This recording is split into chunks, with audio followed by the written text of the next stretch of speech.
بسم الله الرحمن الرحيم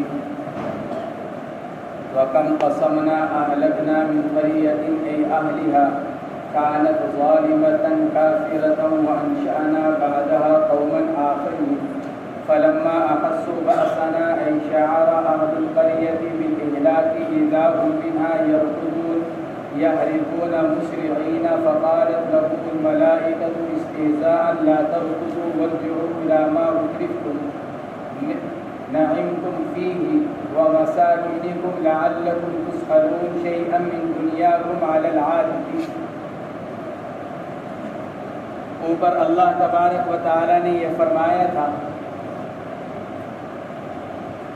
کہ انسانوں کا حساب کا وقت قریب آ چکا ہے، اور انسانوں کی غفلت کا حال یہ ہے کہ جب جب ان کی طرف اللہ کی طرف سے قرآن پاک نازل کیا جاتا ہے تو اس کو مذاق اور کھیل بنا لیتے ہیں.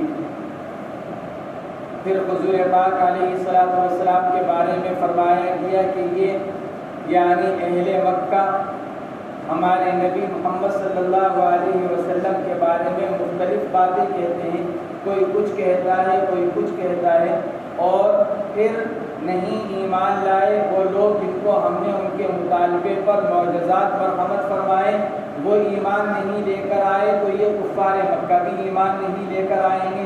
اور ہمارے نبی کے بارے میں اگر یہ لوگ ہمارے نبی کی اور مسلمانوں کی باتوں کو تسلیم نہیں کرتے تو پھر اہل کتاب یعنی یہود و نصارہ کے علماء سے معلوم کر لیں ہمارے نبی کے بارے میں کہ تورات اور انجیل میں کیا کہا گیا. آگے اللہ تبارک و تعالیٰ فرماتے ہیں کہ وَكَمْ قَصَمْنَا، اگر یہ لوگ نہیں مانتے اور آپ کو تسلیم نہیں کرتے، اللہ اور اللہ کے رسول کی اطاعت نہیں کرتے، تو ان سے پہلے کتنی ہی بستیاں جو ظلم یعنی کفر و شرک کرنے والی تھیں ہم نے ان کو ہلاک کیا، اور ان کو ہلاک کر کر پھر ہم ان کے بعد دوسری قوموں کو ان کی جگہ لے کر آئے. وَكَمْ قَصَمْنَا اے اہلکنا، کتنی ہی بستیاں پیس ڈالی. قسم کے معنی آتے ہیں قسم یقسم، اس طرح ہلاک کرنا کہ بالکل ریزہ ریزہ کر دیا جائے، اس لیے اس کا ترجمہ کیا جاتا ہے پیسنا. کتنی ہی بستیاں کہ پیس ڈالی ہم نے ان کو. قسمنا اے اہلکنا، پیس ڈالی یعنی ہلاک کر دیا ہم نے کتنی ہی بستیوں کو یعنی بستیوں والوں کو. جیسے اوپر فرمایا گیا تھا کہ ما آمنت قبلہم من قریۃ اے اہلھا، قریہ سے مراد اہل قریہ. تو اللہ فرماتا ہے جس طرح ایمان نہیں لے کر آئے بہت سے اہل قریہ، ایسے ہی ہم نے بہت سے اہل قریہ کو ہلاک بھی کیا ان کے ایمان نہ لانے کی وجہ سے. کانت ظالمۃ کافرۃ، کہ تھی وہ ظالمہ، اور چونکہ سب سے بڑا ظلم کیا ہے؟ اللہ کے ساتھ شرک کرنا، اللہ کا انکار کرنا، اس لیے ظالمہ کی تفسیر کر رہے ہیں کافرہ. وانشأنا بعدها قوما آخرین، اور پیدا کیا پھر ہم نے ان کے بعد دوسری قوموں کو.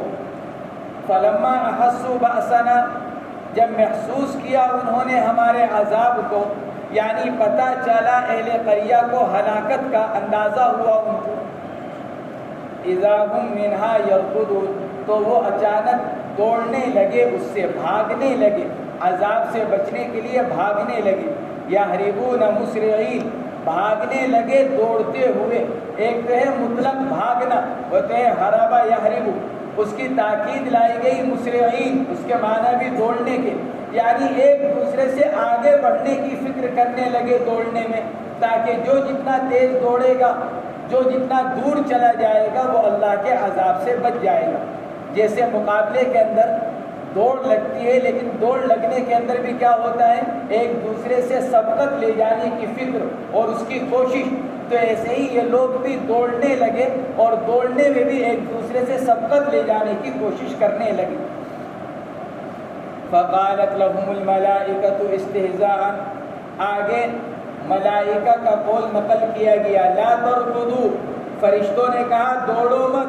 وارجعوا الی ما اترفتم فیہ، بلکہ لوٹو ان نعمتوں کی طرف جس میں تم پڑے ہوئے تھے.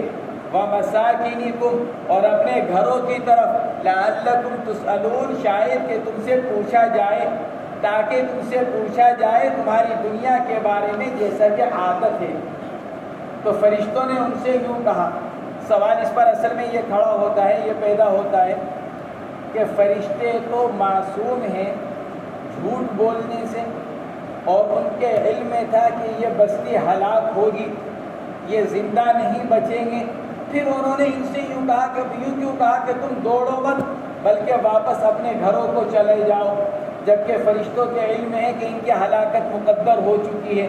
تو مصنف اس اعتراض سے بچنے کے لیے جواب دے رہے ہیں، فقالت لهم الملائکۃ استہزاء، یہ جملہ فرشتوں نے جو کہا تھا یہ بطور تمسخر، بطور مذاق کے، ان کا مذاق بنانے کے لیے، ان کا مذاق اڑانے کے لیے یوں کہا، لا ترکضوا وارجعوا الی ما اترفتم فیہ، نہ دوڑو نہ بھاگو بلکہ لوٹو اس نعمتوں کی طرف جس میں جو نعمتیں تم کو دی گئی تھی، اور اپنے مکانات کی طرف، تاکہ تمہارے سے پوچھا جائے، لعلکم تسألون شیئا من دنیاکم، تاکہ تمہارے سے پوچھا جائے تمہاری دنیا کے بارے میں جیسا کہ عادت ہے، یعنی جیسا کہ ایک مطلب تو اس کا یہ، جیسا کہ لوگ تم سے پوچھتے تھے تم لوگوں سے معلوم کرو، جیسا کہ لوگ اپنی دنیا کے بارے میں تم سے آ کر اپنے مسائل حل کیا کرتے تھے، اپنی دنیا کے بارے میں پوچھتے تھے، تم جا کر دوسروں سے اس کے بارے میں معلوم کرو، یا پھر لعلکم تسألون، تاکہ غربا اور فقراء، اللہ نے جو تم کو مال و دولت دے رکھا ہے، تاکہ وہ آ کر تم سے اپنی ضرورتوں کا سوال کریں اور تم ان کی ضرورتوں کو پورا کرو۔ قالوا یا للتنبیہ ویلنا ہلاکنا انا کنا ظالمین بالکفر، کہنے لگے ہائے ہماری کم بختی، ہماری ہلاکت، یا تنبیہ کے لیے ہائے ہماری ہلاکت اور کم بختی، انا کنا ظالمین بالکفر، ہم ہی کفر کر کر ظلم کرنے والے تھے۔ اللہ ظالم نہیں ہے بلکہ اللہ نے ہمارے اعمال کے مطابق ہمارے اوپر عذاب نازل فرمایا، ہم ہی اللہ کا انکار کر کر ظلم اور زیادتی کرنے والے تھے۔ فما زالت تلک الکلمات دعواہم یدعون بها ویرددونها حتی جعلناہم حصیدا خامدین، فرماتے ہیں اللہ تبارک و تعالی بس وہ انہی کلمات کے ذریعے سے پکارتے رہے، فما زالت تلک الکلمات دعواہم، بس یہی کلمات کہ ان کو وہ پکارتے رہے، یعنی ان کے ذریعے سے پکارتے رہے اور ان کو لوٹاتے رہے، یہاں تک کہ کر دیا ہم نے ان کو کٹی ہوئی حصید، کٹی ہوئی کھیتی کی طرح، خامدین بجھی ہوئی آگ کی طرح، حصیدت ای کالزرع المحصود بالمناجل بان قتلوا بالسیف، یہاں تک کہ کر دیا ہم نے ان کو کٹی ہوئی کھیتی کی طرح، ای کالزرع المحصود، گویا کہ حصید یہ مفعول کے معنی میں ہے، کہ زرع المحصود بالمناجل، یہاں تک کہ کر دیا ہم نے ان کو، یعنی ان کے مردوں کو، اس لیے کہ مرد ہلاک کیے گئے اور عورتوں کو زندہ رکھ کر باندھی بنایا گیا۔ وَكَمْ قَصَمْنَا مِنْ قَرْيَةٍ أَهْلَكْنَاهَا، اس سے کون سی بستی مراد ہے؟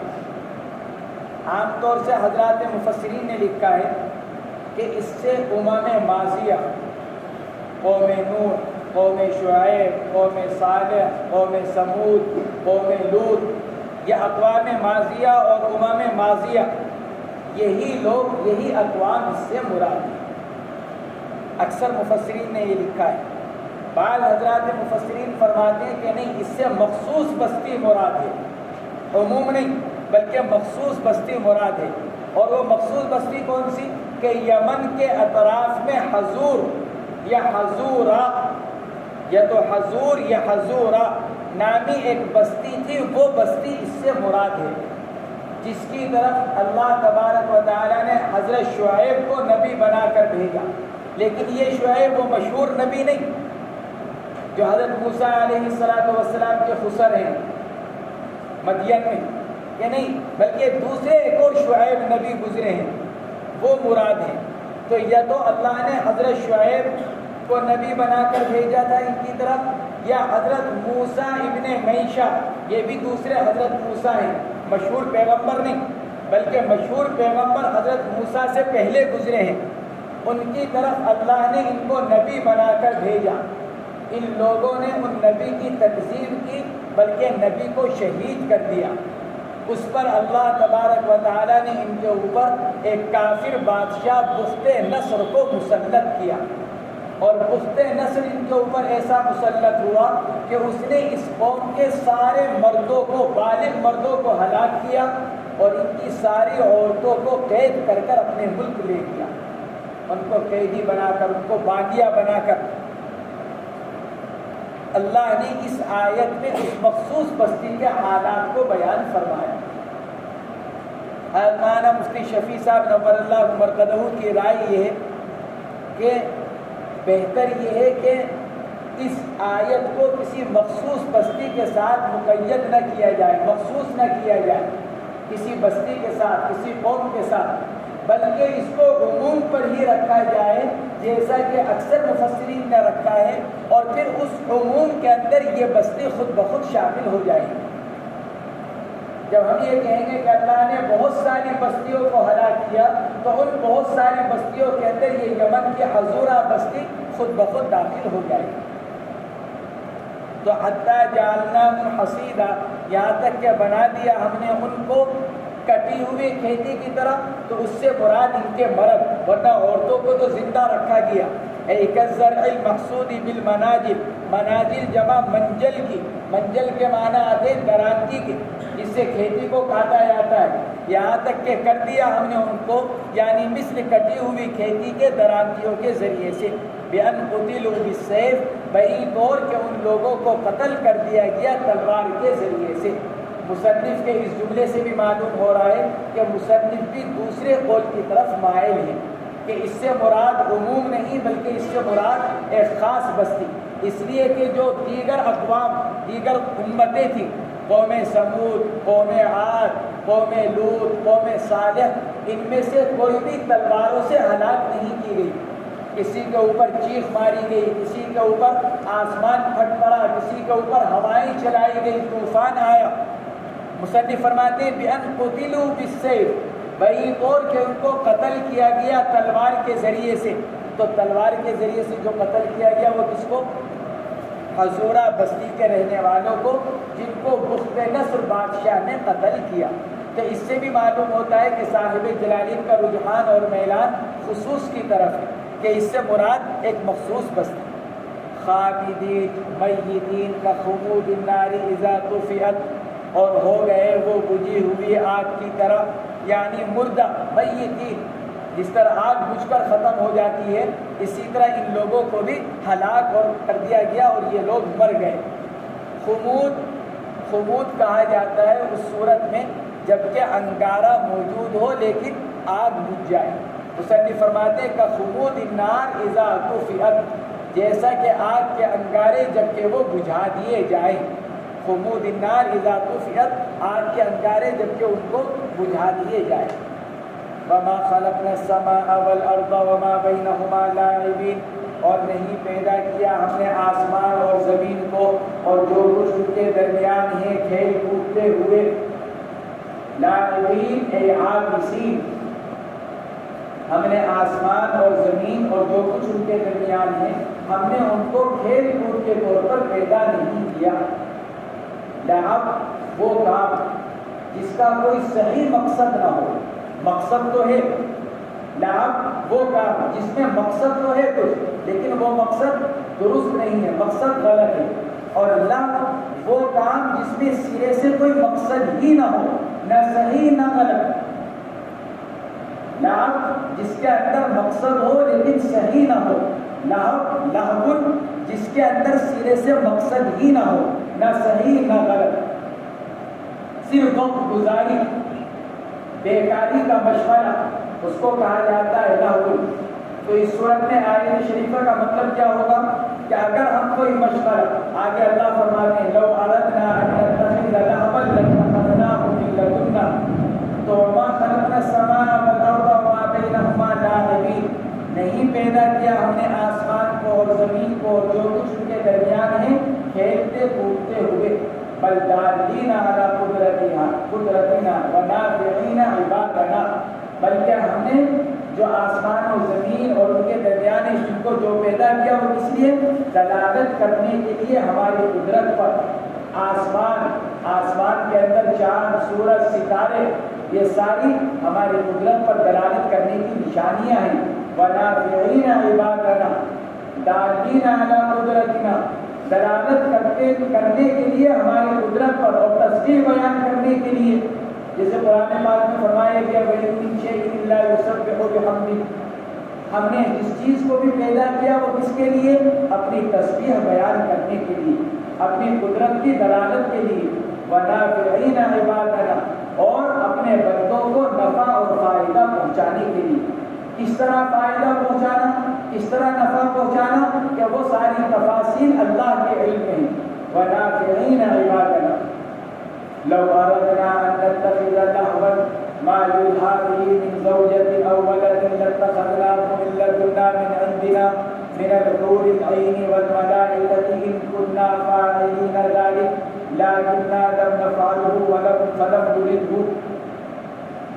اور اگر ہم ارادہ کرتے لہو کے بنانے کا، ان نتخذ لہوا، اگر ہم ارادہ کرتے کہ بنائیں ہم کوئی بیکاری کا مشغلہ، لاتخذناہ من لدنا، تو ہم اس کو بناتے اپنے پاس سے، ہمیں دنیا کی چیزوں کی کیا ضرورت ہوگی۔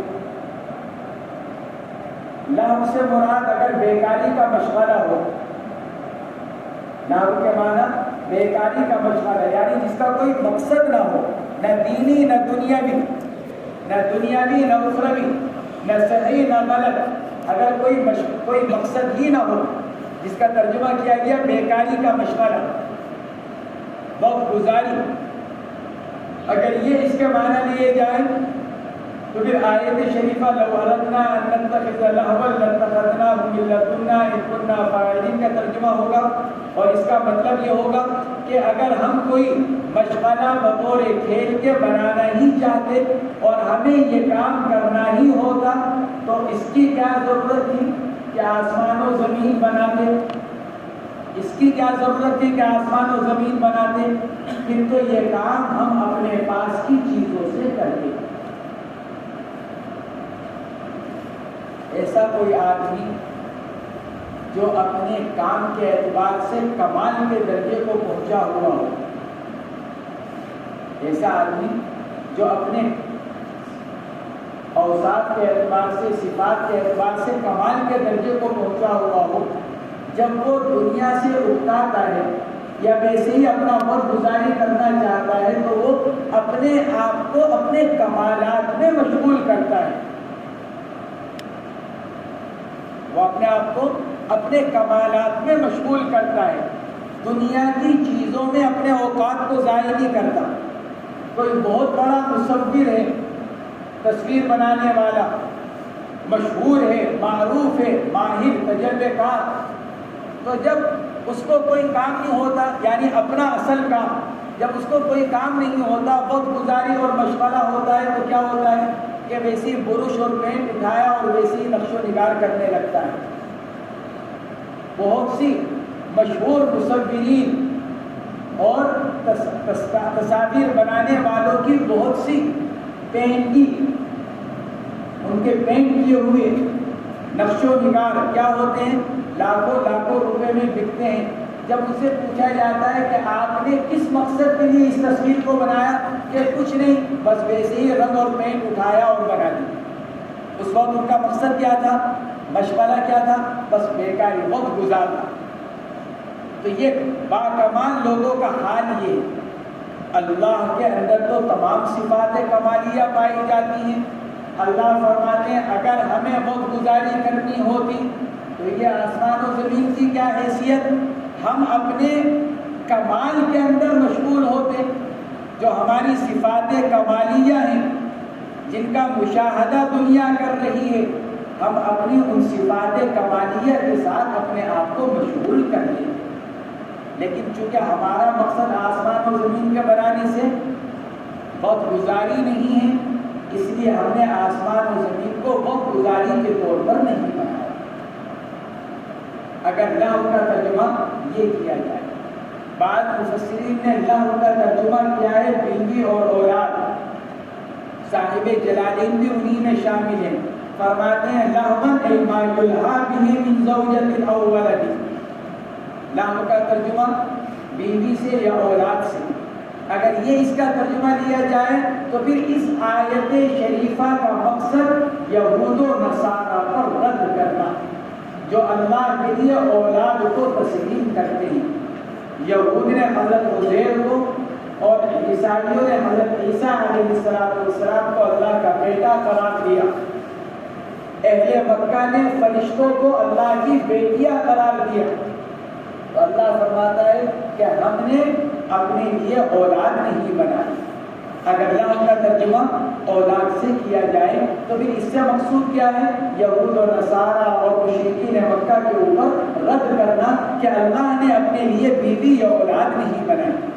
لو اردنا ان نتخذ لہوا، اگر ہم ارادہ کرتے کہ بنائیں ہم کوئی لہو کی چیز، یعنی وہ چیز کہ جس کے ذریعے سے بیکاری کا مشغلہ، جس کے ذریعے سے مشغلہ اختیار کیا جائے، یعنی بیوی یا اولاد، لاتخذناہ من لدنا، یہ جواب ہے لو کا، لو اردنا کا جواب لاتخذناہ من لدنا، تو البتہ ہم بناتے اس کو اپنے پاس سے، من لدنا ای من عندنا، ہمیں دنیا کی چیزوں کو لینے کی کیا ضرورت تھی؟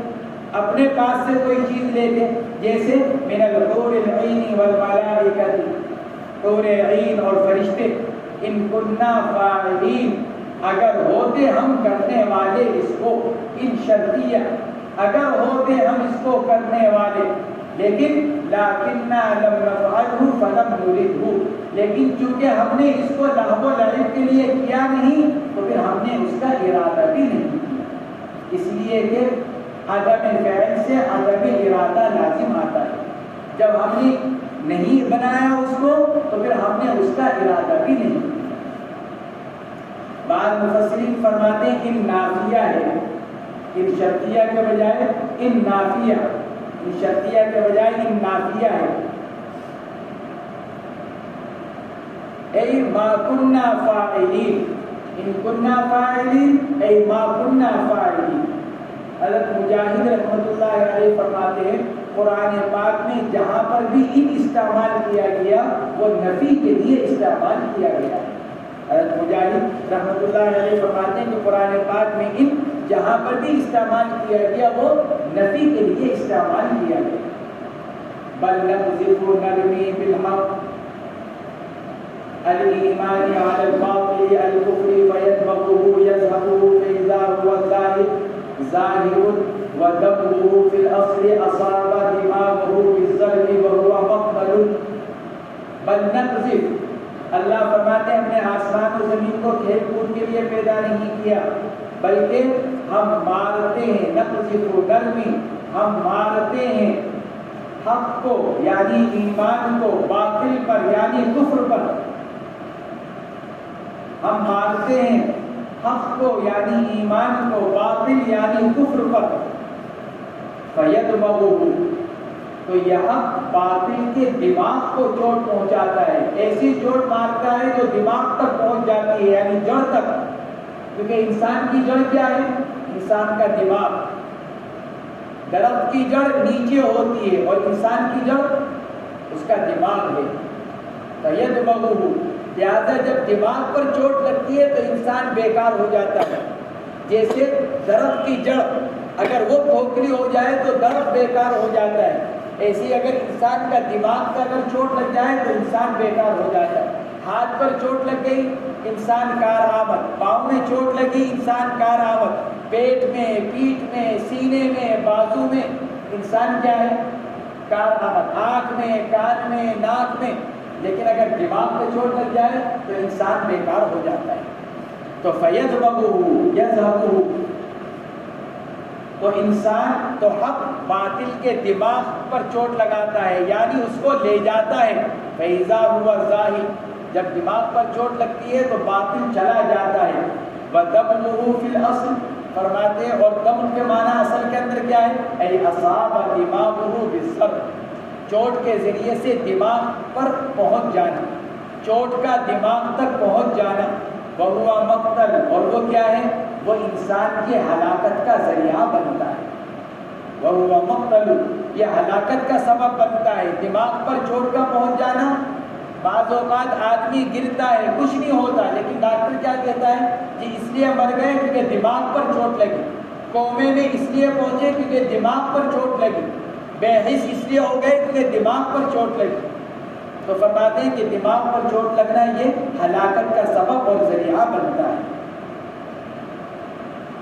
وَلَكُمْ يَا كُفَّارَ مَكَّةَ الْوَيْلُ الْعَذَابُ الشَّدِيدُ مِمَّا تَصِفُونَ، اور تمہارے لیے اے کفار مکہ کہ تمہارے لیے ہلاکت یعنی سخت عذاب ہے ان چیزوں کی وجہ سے جو تم بیان کرتے ہو اللہ کے لیے، مما تصفون اللہ بھی، ان صفات کی وجہ سے جو تم بیان کرتے ہو اللہ کی، کیا من الزوجۃ او الولد، اللہ کے لیے بیوی کا ہونا، اللہ کے لیے اولاد کا ہونا، جو تم صفات اللہ کی بیان کرتے ہو ان صفات کے بیان کرنے کی وجہ سے تمہارے لیے ہلاکت اور کمبختی ہے۔ وَلَهُ تَعَالَى مِنْ فِي السَّمَاوَاتِ وَالْأَرْضِ مِلْكًا وَمَنْ عِنْدَهُ أَيْ الْمَلَائِكَةُ مُبْتَدَأٌ خَبْرُهُ لَا يَسْتَكْبِرُونَ عَنْ عِبَادَتِهِ وَلَا يَسْتَحْسِرُونَ لَا يَعْلُونَ، اور اللہ تعالیٰ کے لیے وہ تمام ہیں جو آسمانوں میں ہیں اور زمین میں ہیں، ملکن و خلقن، ملک کے اعتبار سے اور مخلوق ہونے کے اعتبار سے، تمام کے تمام مخلوق ہیں اللہ کی، تمام کی تمام ملک ہیں اللہ کی، کون؟ جو آسمانوں میں ہیں اور جو زمینوں میں ہیں۔ آسمانوں میں یعنی فرشتے، زمینوں میں انسان، جنات، حیوانات، جمادات، نباتات، جو بھی قسم ہیں۔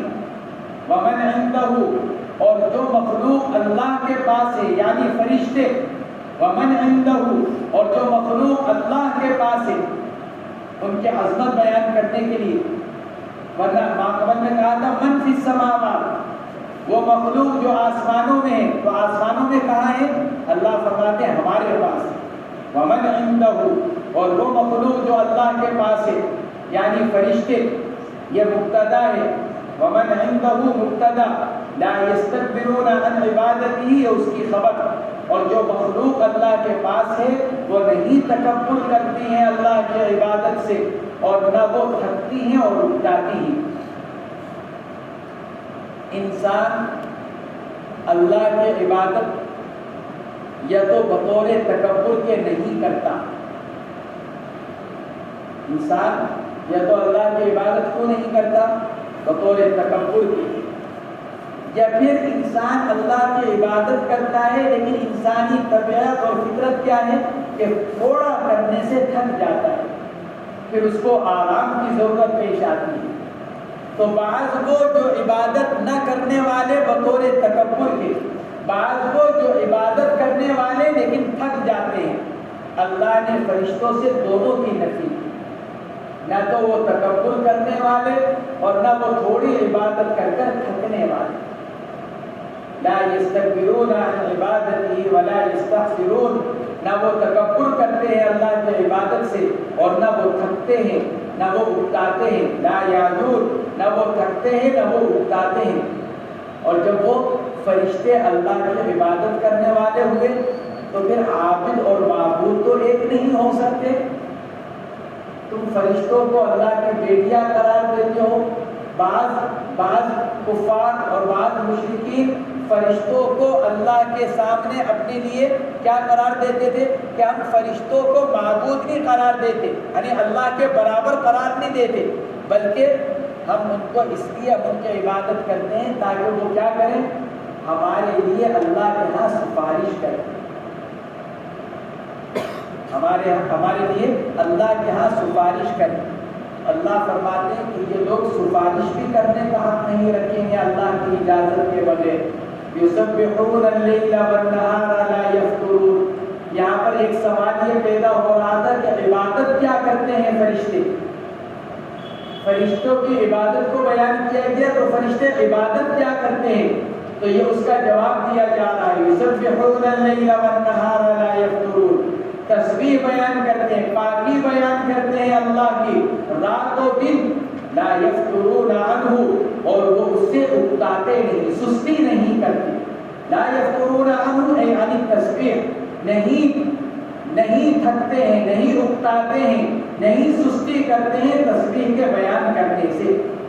فَهُوَ مِنْهُ كَالنَّفَسِ مِنَّا لَا يُشْغِلُنَا عَنْهُ شَاغِلٌ، سوال مقدر کا جواب عبداللہ ابن حارث نے حضرت کعب احبار سے معلوم کیا کہ یہ قرآن پاک میں فرشتوں کے بارے میں فرمایا گیا یسبحون اللیل والنہار لا یفترون، صبح و شام اللہ کی تسبیح بیان کرتے ہیں، ذرہ برابر اس سے غافل نہیں ہوتے اور اس سے سستی نہیں کرتے، 24 گھنٹے تسبیح بیان کرتے ہیں۔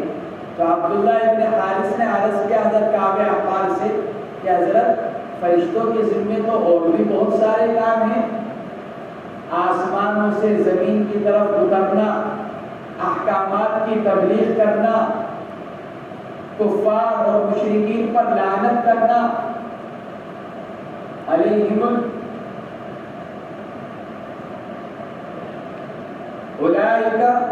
علیہم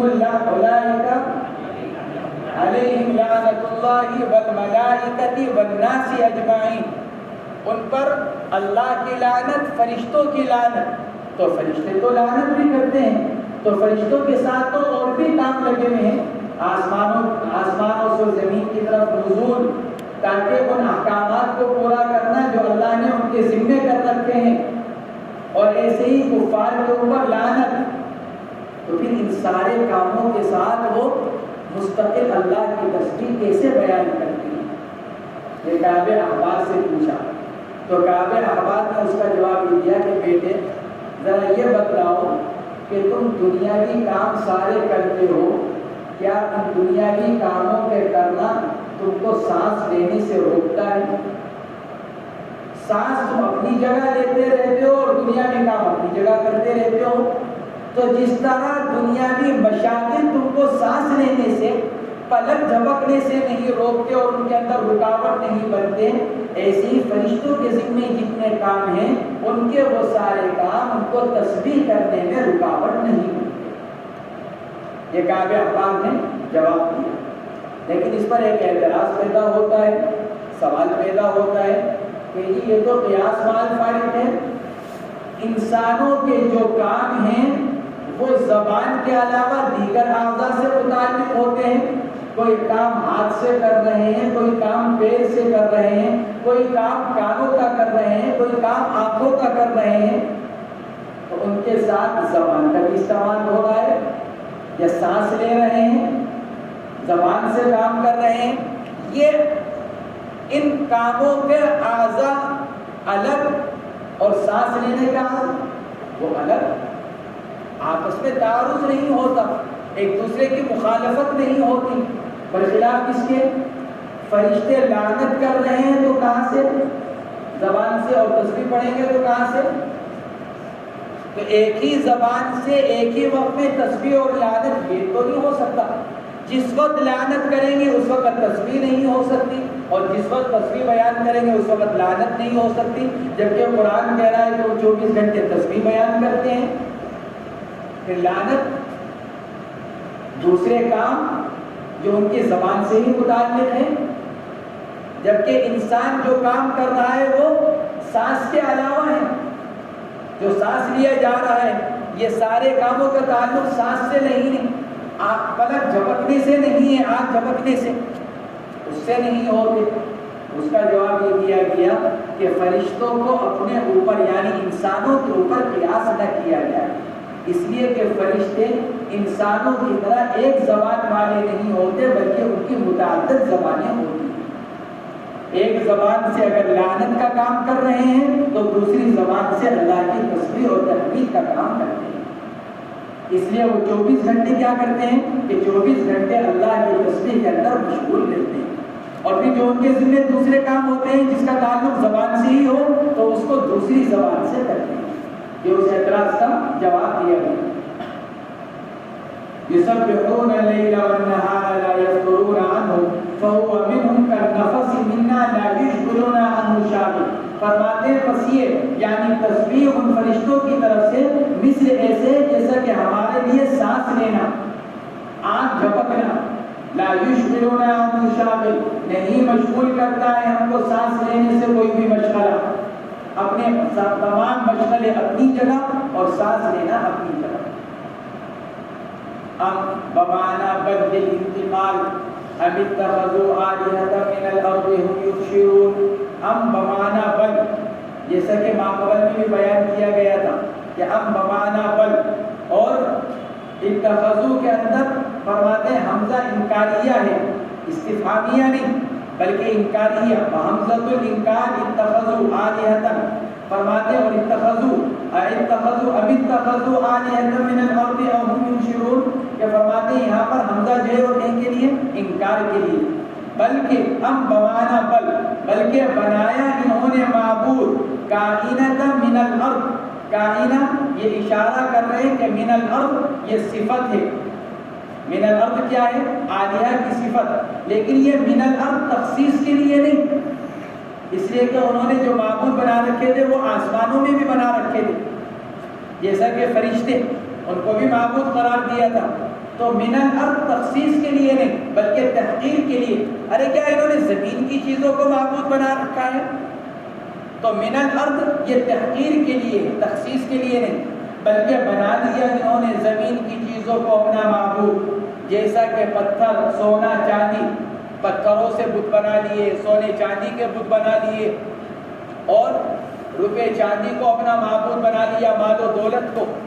اہم ینشرون کیا ان کے معبود زندہ کرتے ہیں کیا موت و حیات کے مالک ہیں اہم ینشرون اے یحیون الموتى کیا وہ لوگ مردوں کو زندہ کرتے ہیں خالق تو وہ ہے معبود تو وہ ہے جو موت اور حیات کا مالک ہو تو کیا یہ لوگ زندہ کرنے کی قدرت رکھتے ہیں موت دینے کی قدرت رکھتے ہیں لا نہیں اس لیے فرمایا تھا کہ اوپر حمزہ انکاریہ لا ولا يكون الہ الا من يحيي الموتى اور اللہ فرماتے ہیں اور معبود نہیں ہو سکتی ہے مگر وہی ذات جو مردوں کو زندہ کر سکے جو مردوں کو زندہ کر سکے اور زندوں کو مردہ بنا سکے وہی ذات معبود ہو سکتی ہے جب یہ معبودان باطلہ اور یہ بت جب اس پر قدرت نہیں رکھتے تو پھر وہ معبود بھی نہیں ہو سکتے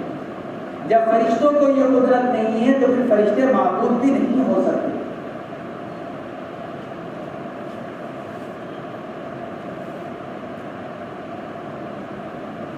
کائنۃ من الارض کحجر وذهب وفضة اور حمزہ کی زیادتی یہ کس کے لیے تاکید کے لیے اور حمزہ تاکید کے لیے اور ہم کا اعادہ جو کیا گیا یہ بھی تاکید کے لیے اور یہ اعادہ تاکید کے لیے یا پھر یوں کہا جائے کہ اوپر جو آیا تھا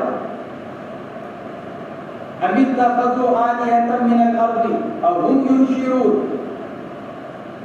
کہ یہ اتخذوا آلهة من الارض یا تو وہ اوپر کہنے کے لیے تھا کہ اوپر کا جو تھا وہ تھا انکار اتخاذ اور یہاں پر مراد کیا ہے انکار نشر کہ نہ وہ معبود بننے کی صلاحیت رکھتے ہیں کہ ان کو معبود بنایا جائے وہاں اتخاذ کی نفی ان کے لیے اور یہاں نشر کی نفی اور ہم ینشرون کیا یہ لوگ زندہ کرنے کی قدرت رکھتے ہیں کہ نہیں رکھتے یعنی وہاں معبود ان کو بنانے کی ممانعت اور یہاں ان سے نفی جو کی جا رہی ہے وہ کہ ان کے اندر زندہ کرنے کی قدرت نہیں لو كان فيهما أي السماوات والأرض آلهة إلا الله أي غيره لفسدتا خرجتا عن نظامهما المشاهد لوجود التمانع بينهم على وفق العادة عند تعدد الحاكم من التمانع في شيء وعدم الاتفاق عليه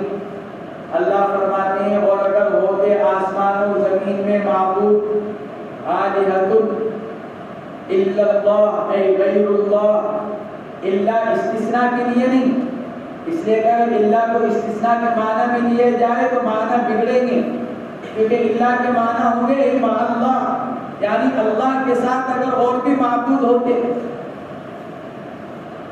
تو اس کا مطلب یہ ہے کہ اگر اللہ نہ ہوتا اور بھی معبود ہوتے اس لیے اللہ استثناء کے معنی میں نہیں بلکہ اللہ غیر کے معنی میں ہے غیر اللہ اللہ کے سوا اگر اور معبود ہوتے تو پھر لفسدتا زمین کا نظام بگڑ جاتا، آسمان و زمین کا نظام بگڑ جاتا، اے خرجتا عن نظامہم المشاہد، نکل جاتے یہ دونوں ان نظام سے جس کا مشاہدہ ہو رہا ہے، سورج نکل رہا ہے، چل رہا ہے، وقت مقررہ پر نکل رہا ہے، وقت مقررہ پر ڈوب رہا ہے، دن آ رہا ہے، رات آ رہی ہے، دن جا رہا ہے، رات جا رہی ہے، سورج آ رہا ہے، چاند آ رہا ہے، ستارے نکل رہے ہیں، یہ نظام جو مشاہدے میں ہے، اگر اللہ کے علاوہ اور معبود ہوتے تو یہ سارا نظام درہم برہم ہو جاتا۔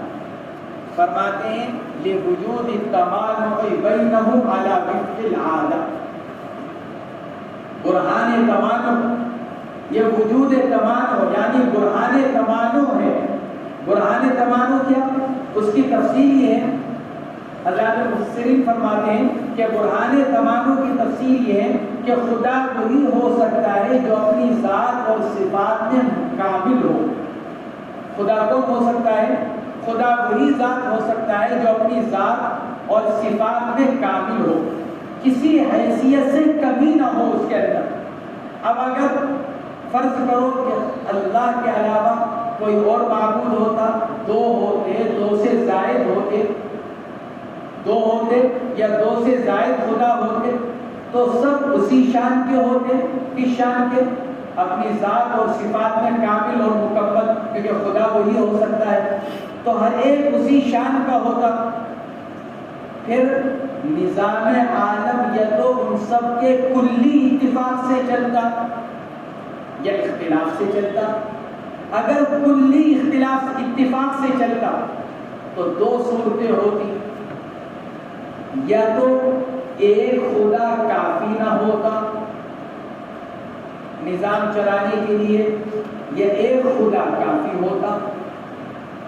اگر ایک خدا کافی تھا تو پھر دوسرا خدا بیکار ہوا، اس کی ضرورت ہی نہیں ہوئی، کیونکہ جب ایک خدا سے کام چل سکتا ہے تو پھر دوسرے خدا کی ضرورت کیا ہے؟ اگر کلی اتفاق کی صورت میں یا تو کیا ہوگا، یا تو ایک خدا سے کام چل سکتا ہے، یعنی اکیلے ایک خدا سے کام چل سکتا تھا، یا اکیلے ایک خدا سے کام چل نہیں سکتا۔ تو اگر اکیلے ایک خدا سے کام چل سکتا ہے تو پھر ایسی صورت میں دوسرے خدا کی ضرورت کیا رہی؟ جب ایسا کامل ایک خدا موجود ہے، اور بصورت ثانی کہ نہیں ایک خدا سے کام نہیں چل سکتا تھا، تو پھر ایسا ناقص خدا ہو ہی نہیں سکتا، کیونکہ خدا کہتے ہی اس کو ہے جو کامل اور مکمل ہو۔ جب ایک خدا سے کام نہیں چل سکتا اس لیے دوسرا خدا اس کے ساتھ ہے، تو پھر ایسا ناقص خدا ہو ہی نہیں سکتا۔ اور اگر اختلاف، تو پھر اختلاف کی صورت میں یا تو دو خدا، جب دو خدا میں اختلاف ہو رہا ہے تو یا تو ایک غالب آئے گا اور ایک مغلوب ہوگا، یا دونوں برابر رہیں گے۔ تو اگر غالبیت اور مغلوبیت کا مسئلہ آئے گا تو پھر خدا ہو ہی نہیں سکتا۔ اور اگر دونوں برابر ہیں تو پھر جب دونوں برابر ہیں تو نظام زندگی چل نہیں سکتا۔ جس طرح ایک ملک کے اندر اگر دو بادشاہ ہو جائیں، جب جنگ ہوگی تو کیا ہوگا؟ سارا نظام ملک کا درہم برہم ساری ٹوٹ پھوٹ ہوگی۔ اللہ فرماتا ہے دنیا کے نظام کے اندر کوئی ٹوٹ پھوٹ نہیں ہو رہی ہے، دنیا کے نظام کے اندر کوئی خلل نظر نہیں آ رہا ہے۔ معلوم ہوا کہ خدا ایک ہے۔ اگر خدا دو ہوتے تو پھر نظام زندگی ٹوٹ کا شکار ہوتا، کیونکہ لڑتے، جب لڑتے تو نظام زندگی برباد ہوتا۔ نظام زندگی، نظام دنیا کا برباد نہ ہونا، نظام دنیا کا اپنے ترتیب کے مطابق چلنا، یہ دلیل ہے اس بات کی کہ خدا ایک ہی۔ اگر خدا دوسرا بھی ہوتا تو نظام دنیا نہ چلتا۔ یہ ہے برہان تمانع۔ مصنف فرماتے ہیں لِوُجُودِ التَّمَانُعِ بَيْنَهُمْ عَلَى وِفْقِ الْعَادَةِ عِنْدَ تَعَدُّدِ الْحَاكِمِ مِنَ التَّمَانُعِ فِي الشَّيْءِ وَعَدَمِ الاتِّفَاقِ عَلَيْهِ۔ فرماتے ہیں ان کے درمیان تمانع یعنی تخالف کے پائے جانے کی وجہ سے عادت کے مطابق متعدد حاکم ہونے کے وقت ان کے درمیان کسی بھی چیز میں تخالف ہونے کی وجہ سے اور کسی چیز پر عدم اتفاق کی وجہ سے، جب ایک جگہ دو حاکم ہوں تو ان کے درمیان میں اتفاق نہیں ہوتا بلکہ تخالف پایا جاتا ہے، تمانع اور تخالف، مخالفت باہمی، اور جب باہمی مخالفت اور تخالف ہوتا ہے تو پھر نظام متاثر ہوتا ہے، اور جب نظام متاثر ہوتا ہے تو پھر نظام چلتا نہیں۔ لیکن دنیا کا نظام متاثر نہیں ہے، دنیا کا نظام چل رہا ہے۔ یہ دلیل ہے کہ خدا ایک ہی ہے، خدا دو نہیں۔ فسبحان تنزیہ اللہ رب خالق العرش الکرسی عما یصفون، پاک ہے اللہ جو رب ہے یعنی خالق ہے عرش کا، رب العرش، عرش الکرسی، مصنف نے عرش کی تفسیر کس سے کی؟ کرسی سے۔ کیا عرش کی تفسیر کرسی ہی ہے؟ مفسرین کے اس کے اندر دو قول ہیں۔ بعض حضرات تو فرماتے ہیں عرش اور کرسی دونوں ایک ہیں، مصنف بھی انہی علماء میں سے ہیں، اس لیے عرش کی تفسیر کر رہے ہیں کرسی سے، کیونکہ بعض علماء کے نزدیک، مفسرین کے نزدیک عرش اور کرسی دونوں ایک۔ لیکن دوسرا قول یہ کہ نہیں، عرش الگ چیز ہے، کرسی الگ چیز ہے۔ اکثر مفسرین نے اسی کو اختیار کیا ہے کہ عرش الگ چیز ہے اور کرسی الگ چیز ہے۔ چنانچہ علامہ ساوی وغیرہ رکھتے ہیں کہ لا حاجت لہذا، عرش کی تفسیر جو کرسی سے کر رہے ہیں اس کی ضرورت نہیں تھی، بل الاولا ابقاء العرش علی ظاہرہ، بلکہ بہتر یہ تھا کہ عرش کو اس کے ظاہر پر ہی رکھا جاتا، لأن التحقیق انہ جسم مغائر للکرسی، اس لیے کہ تحقیقی بات یہ ہے کہ عرش الگ چیز ہے اور کرسی الگ چیز ہے، اس لیے عرش کی تفسیر کرسی سے بہتر نہیں ہے، عرش کو اپنے ظاہر پر ہی رکھا جاتا۔ عرش بہت بڑا ہے کرسی کے مقابلے پر، آسمان و زمین بہت بڑے، ان سے بڑی کرسی ہے اور کرسی سے بڑا عرش ہے۔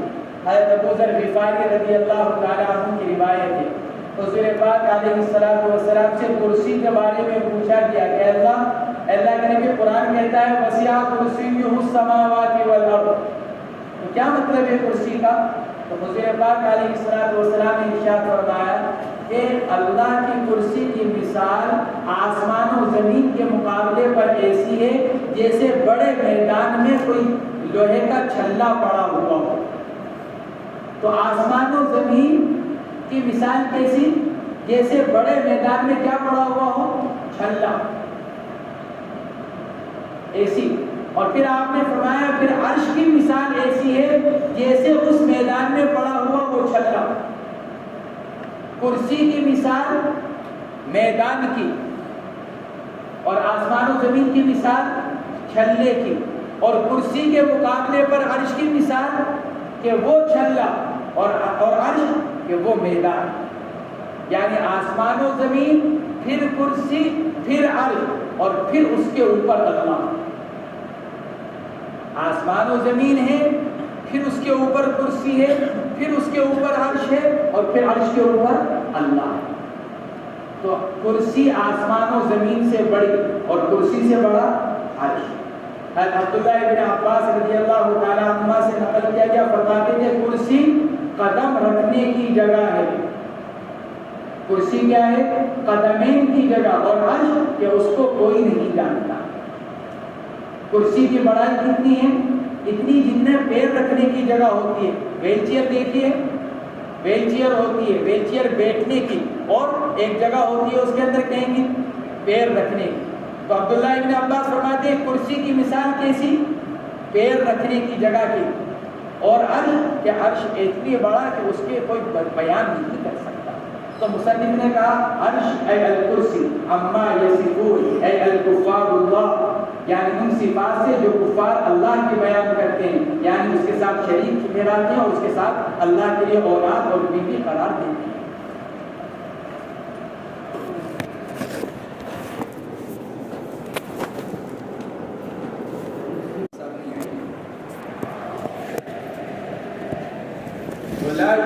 فسبحان اللہ رب العرش ای الکرسی عما یصفون ای الکفار اللہ به من الشریک له وغیرہ، یعنی جو کفار اللہ کے لیے صفات بیان کرتے ہیں اس کے ساتھ شرک کی اور اس کے لیے اس کے علاوہ شریک کے علاوہ اور جیسے اس کے لیے بیوی ماننا، اس کے لیے اولاد قرار دینا، کہ اللہ ان تمام صفات سے پاک ہے۔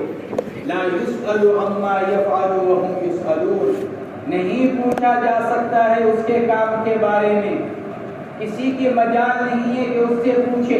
لا یسأل عما یفعل، نہیں پوچھا جائے گا اس کام کے بارے میں جو اس نے کیا۔ وهم یسألون، لیکن مخلوق سے پوچھا جائے گا۔ مخلوق کے اندر سب آ گئے، فرشتے بھی آ گئے، حضرت عزیر اور حضرت عیسیٰ بھی آ گئے، اور جب ان سے پوچھا جا رہا ہے تو پھر وہ معبود نہیں ہو سکتے، کیونکہ معبود کی شان کیا ہے؟ لا یسأل عما یفعل، معبود کی شان یہ ہے، اور جب پوچھا جا رہا ہے تو پھر وہ معبود نہیں ہو سکتے۔ لا یسأل عما یفعل وهم یسألون عن افعالهم، اور ان سے پوچھا جائے گا، لوگوں سے پوچھا جائے گا ان کے افعال کے بارے میں۔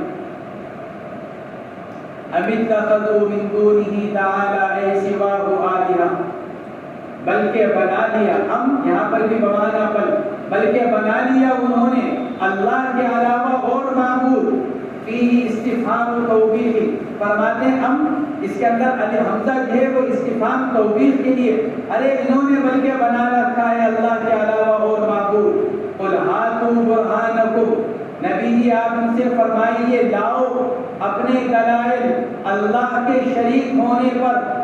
اللہ کے ساتھ تم نے جن لوگوں کو معبود بنا رکھا ہے، اللہ نے اپنی وحدانیت کے دلائل کو بیان کیا، تم اس کے شریک ہونے پر دلائل کو بیان کرو۔ ہاتوا برہانکم علی ذلک، لاؤ تم اپنے دلائل اللہ کے شریک ہونے پر۔ ولا سبیل لہ، اور ان کے پاس اس کا کوئی راستہ نہیں ہے۔ کیوں؟ کیونکہ ان کے پاس کوئی نہ عقلی دلیل ہے نہ نقلی دلیل ہے۔ اللہ نے معبود اپنی وحدانیت پر، توحید پر عقلی دلائل بھی بیان کیے، نقلی دلائل بھی بیان کیے۔ اللہ فرماتا ہے تم کوئی نقلی دلیل لے کر آؤ، عقلی دلیل نہیں، عقل نہ دوڑاؤ اس کے اندر۔ اللہ کے ساتھ شریک کرنے پر عقل نہ دوڑاؤ، نقلی دلائل لے کر آؤ۔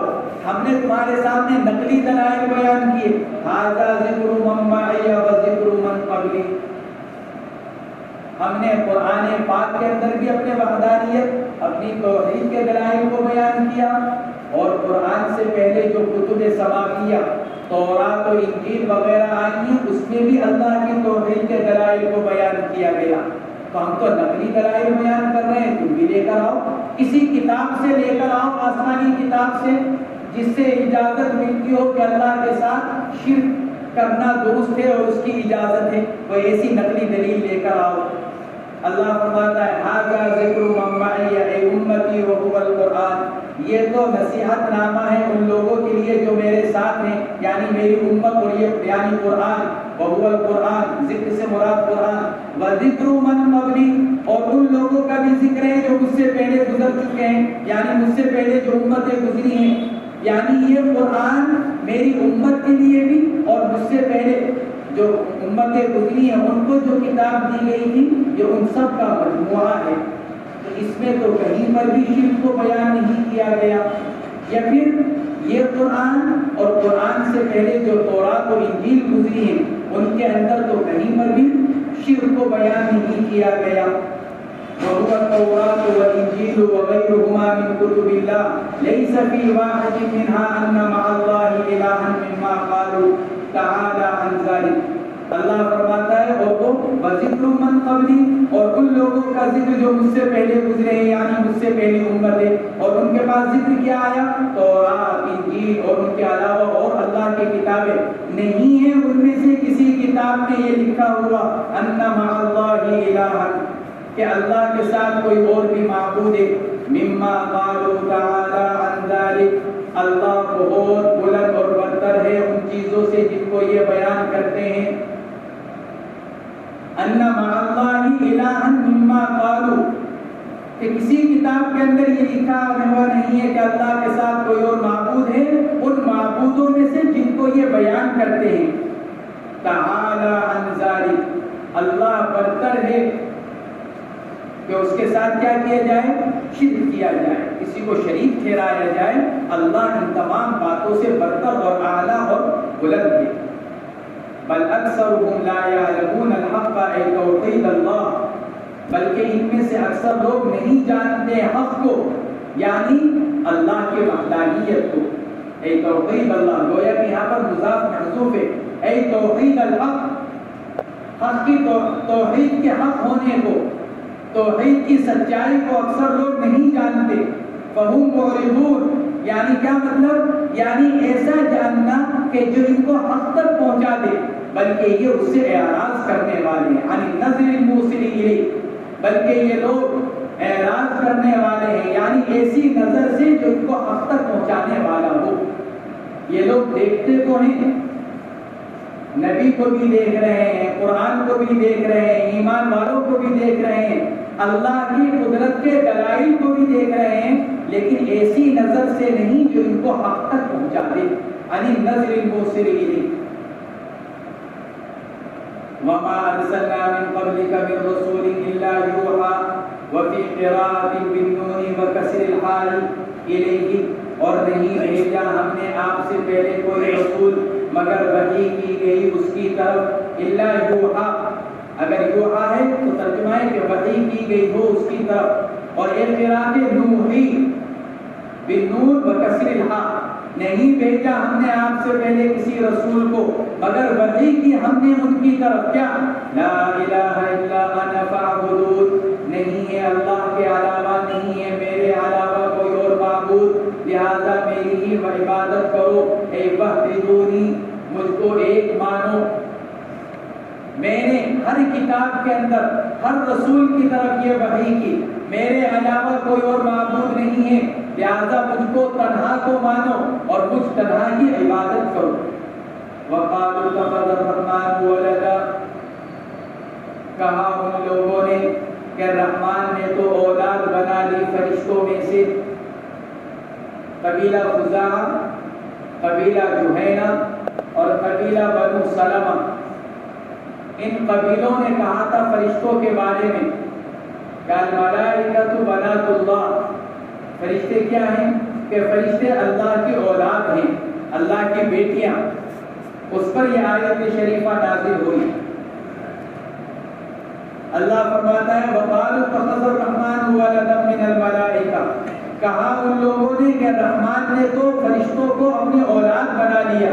سبحانہ، اسی اس میں اللہ نے جواب دیا، سبحانہ، بغیر کسی فصل کے، اللہ پاک ہے اولاد بنانے سے۔ بل ہم عباد مکرمون، ہم بڑھا کر بتایا کہ ہم مبتدا محذوف ہے، عباد مکرمون اس کی خبر، بلکہ وہ اللہ کے معزز بندے ہیں۔ بل عباد مکرمون، بلکہ وہ تو اللہ کے معزز بندے ہیں، اللہ کے نزدیک وہ قابل تعریف، قابل عزت ہیں۔ والعبودیت تنافی الولادہ، اور بندہ ہونا یہ ولادت کے منافی ہے۔ کہ کیوں؟ اس لیے کہ اولاد تو اندر سے نکل کر آتی ہے اور بندے کو پیدا کیا گیا، بندہ پیدا کیا گیا اور اولاد وہ اندر سے نکل کر آتی ہے، تو بندگی یہ منافی ہے ولادت کی۔ والعبودیت تنافی الولادہ، اور عبودیت یہ منافی ہے ولادت کی، اس لیے کہ اولاد باپ کی جن سے ہوتے ہیں، تو جو جو جو مرتبہ اور مقام باپ کا ہوگا وہ اولاد کا ہوگا۔ جبکہ فرشتے کیا ہیں؟ فرشتے عباد مکرمون ہیں، وہ اللہ کے اندر سے نہیں نکلے۔ جب وہ اللہ کی اولاد نہیں ہے تو پھر ان کا مقام اور مرتبہ وہ نہیں ہو سکتا جو اللہ کا ہے۔ یعنی اللہ کا مقام کہیں کا ہے؟ عابد معبود ہونے کا، اور فرشتوں کا عابد، عبادت کرنے والے۔ تو جو عبادت کرنے والے ہیں وہ معبود نہیں ہو سکتے۔ لا یسبقونہ بالقول، ان کا حال تو یہ ہے کہ وہ نہیں سبقت کرتے ہیں اللہ سے بات کے اعتبار سے۔ لا یاتون بقولہ الا بعد قولہ، نہیں کہتے ہیں وہ کوئی بات مگر اللہ کے فرمانے کے بعد۔ ان کی تو اتنی بھی مجال نہیں ہے کہ وہ اللہ کے سامنے اللہ سے پہلے بول سکے۔ یہ مجلس کا ادب بیان کیا گیا کہ جب مجلس میں کوئی بڑا موجود ہو تو اس کے بولنے کا انتظار کرنا چاہیے۔ جب مجلس میں بڑے موجود ہوں تو چھوٹوں کو نہیں بولنا چاہیے ابتداءً، الا یہ کہ ان سے کہا جائے کہ بھائی بتلاؤ کیا رائے ہے، بتلاؤ تم کیا کہتے ہو۔ اگر بڑے موجود ہوں تو چھوٹوں کو انتظار کرنا چاہیے بڑوں کے بولنے کا۔ لا یسبقونہ بالقول، چھوٹے ہیں فرشتے اللہ کے سامنے، اس لیے اللہ سے بات کے اندر سبقت نہیں کرتے۔ وَهُمْ بِأَمْرِهِ يَعْمَلُونَ عِبَادَهُ، اور وہ اللہ کے حکم کے بعد پھر عمل کرتے ہیں، کام کرتے ہیں۔ جب اللہ کا حکم آ جاتا ہے تو اللہ کے حکم کے فوراً بعد کام کرتے ہیں۔ يَعْلَمُ مَا بَيْنَ أَيْدِيهِمْ وَمَا خَلْفَهُمْ، اللہ جانتا ہے وہ تمام چیزیں جو ان کے آگے ہیں جو ان کے پیچھے ہیں۔ أَيْ مَا عَمِلُوا وَمَا هُمْ عَامِلُونَ، جو کر چکے ہیں فرشتے اللہ ان کو بھی جانتا ہے، اور جو فرشتے آگے کرنے والے ہیں اللہ ان کو بھی جانتا ہے۔ وَلَا يَشْفَعُونَ إِلَّا لِمَنِ ارْتَضَىٰ، اور نہیں شفاعت کریں گے۔ یہ لوگ کہتے تھے کہ ہم فرشتوں کی عبادت کیوں کرتے ہیں؟ تاکہ یہ فرشتے کل قیامت کے دن ہمارے لیے شفاعت کر سکیں۔ اللہ فرماتا ہے لا يشفعون الا لمن ارتضى، نہیں شفاعت کر سکیں گے مگر اسی کی جس کے لیے شفاعت کو اللہ راضی ہو جائے۔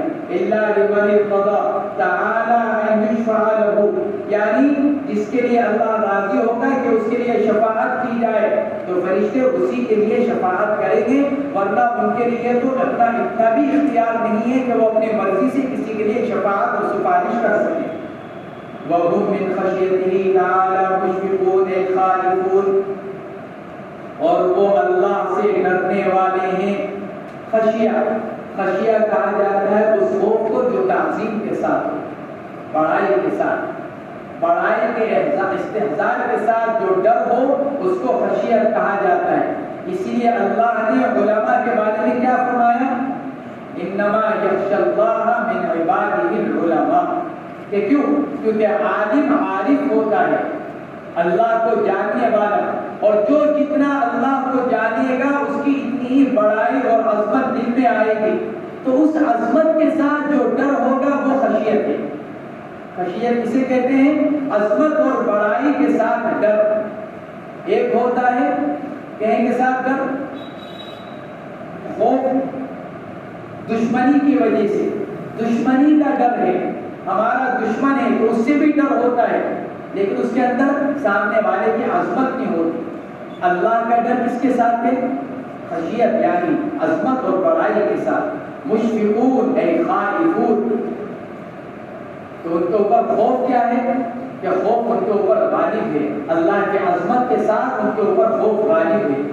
وَمَن يَقُلْ مِنْهُمْ إِنِّي إِلَٰهٌ مِّن دُونِهِ، اور جو کہے گا ان میں سے کہ میں معبود ہوں اللہ کے علاوہ۔ اگرچہ یہ فرشتے اللہ کے معزز بندے ہیں اور یہ عابد ہیں، معبود نہیں، لیکن اگر بالفرض اگر کوئی فرشتہ یہ کہنے لگے، اگر منہم کا ضمیر کا مرجع کیا ہو؟ عباد مکرمون، اگر منہم کی ضمیر لوٹ رہی ہو عباد مکرمون کی طرف، تو پھر یہ قول ہوگا علی سبیل الفرض والتقدیر، فرشتے اللہ کی معزز بندے ہیں، اللہ کی عبادت کرنے والے، ان کی تو اتنی بھی مجال نہیں ہے کہ اللہ سے پہلے بول سکیں، اور اتنی بھی مجال نہیں ہے کہ جو کہا جائے اس کو نہ کریں، لیکن اس کے باوجود اگر ان میں سے کوئی کیا کہنے لگے؟ انی الہ من دونی، میں اللہ کے علاوہ میں معبود ہوں، اگر کوئی یہ کہنے لگے، اگرچہ کہنے ہی نہیں سکتے، تو پھر یہ اس صورت میں علی سبیل الفرض والتقدیر۔ بعض علماء فرماتے ہیں کہ وَمَن يَقُلْ مِنْهُمْ، اس کا قائل ابلیس ہے، اور جس نے کہا ان میں سے میں معبود ہوں اللہ کے علاوہ۔ بعض علماء فرماتے ہیں قائل کون ہے؟ ابلیس۔ صاحب جلالین نے بھی اسی کو اختیار کیا، اس لیے فرماتے ہیں اے غیرہ وہو ابلیس دعا الی عبادت نفسہ وامر بطاعتها۔ تو بعض مفسرین فرماتے ہیں ومن یقل منہم، قائل کون؟ ابلیس۔ اور جس نے کہا، اس صورت میں ترجمہ یہ ہوگا، اور پہلی صورت میں اگر ان میں سے کسی نے یوں کہا، اور دوسری صورت میں اور جس نے کہا ہے ان میں سے، یعنی ابلیس نے، اس پر اعتراض پیدا ہوتا ہے لیکن کہ وَمَن يَقُلْ مِنْهُمْ کی ضمیر لوٹ رہی ہے عباد مکرمون کی طرف، ان میں سے، ان میں سے، عباد مکرمون میں سے جس نے کہا، تو فرشتہ تو، ابلیس تو فرشتہ نہیں تھا، ضمیر لوٹ رہی ہے عباد مکرمون کی طرف، فرشتوں کی طرف، اور ابلیس فرشتہ نہیں ہے، تو پھر یہاں اس قائل ابلیس کیسے ہو سکتا ہے؟ تو اس کا جواب یہ دیا گیا کہ فرشتوں کے ساتھ ایک طویل زمانے تک رہنے کی وجہ سے اور عبادت میں فرشتوں سے بڑھنے کی وجہ سے، عبادت میں فرشتوں سے بڑھنے کی وجہ سے اور ایک طویل زمانے تک فرشتوں کے ساتھ رہنے کی وجہ سے اس کو فرشتوں میں سے ہی قرار دے دیا گیا۔ جیسے وَإِذْ قُلْنَا لِلْمَلَائِكَةِ اسْجُدُوا لِآدَمَ فَسَجَدُوا إِلَّا إِبْلِيسَ کے اندر ایک جواب یہی دیا گیا کہ ابلیس تو فرشتہ نہیں ہے، تو ایک جواب یہ دیا گیا کہ نہیں، ابلیس فرشتے کی ہی ایک قسم ہے، اور دوسرا جواب یہ دیا گیا کہ جب اعلیٰ کو حکم ہوا تو ادنا اس کے اندر خود بخود شامل ہو گیا۔ تو اس کا جواب کہ اگر یہاں پر قائل ابلیس ہے تو پھر یہ اعتراض کہ ابلیس تو فرشتہ نہیں ہے، تو اس کا جواب یہ دیا گیا کہ ایک طویل مدت تک اور زمانے تک ساتھ رہنے کی وجہ سے ابلیس کو فرشتوں میں ہی شمار کر لیا گیا۔ تو وَمَن يَقُلْ مِنْهُمْ، اور جس نے کہا ان میں سے کہ میں معبود ہوں اللہ کے علاوہ، من دون اللہ، اے غیر یعنی اللہ کے علاوہ، اور وہ کون ہے؟ ابلیس، جس نے بلایا، دعوت دی اپنے نفس، اپنی عبادت کی طرف اور حکم دیا لوگوں کو اپنی اطاعت کا، فَذَلِكَ نَجْزِيهِ جَهَنَّمَ، تو اسی طرح ہم بدلہ دیں گے اس کو جہنم کا، كَذَلِكَ كَمَا نَجْزِيهِ اَيْ نَجْزِي الظَّالِمِينَ، كَذَلِكَ نَجْزِي الظَّالِمِينَ، اور جس طرح ہم اس کو بدلہ دیں گے جہنم کا، اسی طرح ہم ظالمین یعنی جو اس کی عبادت کرنے والے ہیں، جو اس کی باتوں کو قبول کرنے والے ہیں یعنی مشرکین، اسی طرح ہم ان کو بھی جہنم کا بدلہ دیں گے۔ یعنی ابلیس اور اس کی عبادت کرنے والے سب کو ہم جہنم میں ڈالیں گے تاکہ ہر ایک یہ دیکھ لے کہ اللہ کے علاوہ کسی اور کی عبادت انسان کو کوئی فائدہ اور نفع دینے والی چیز نہیں۔ فَذَلِكَ نَجْزِيهِ جَهَنَّمَ كَذَلِكَ نَجْزِي الظَّالِمِينَ، جیسا کہ ہم اس کو بدلہ دیں گے اسی طرح ہم ظالمین یعنی مشرکین کو بھی جہنم کی صورت میں بدلہ دیں گے۔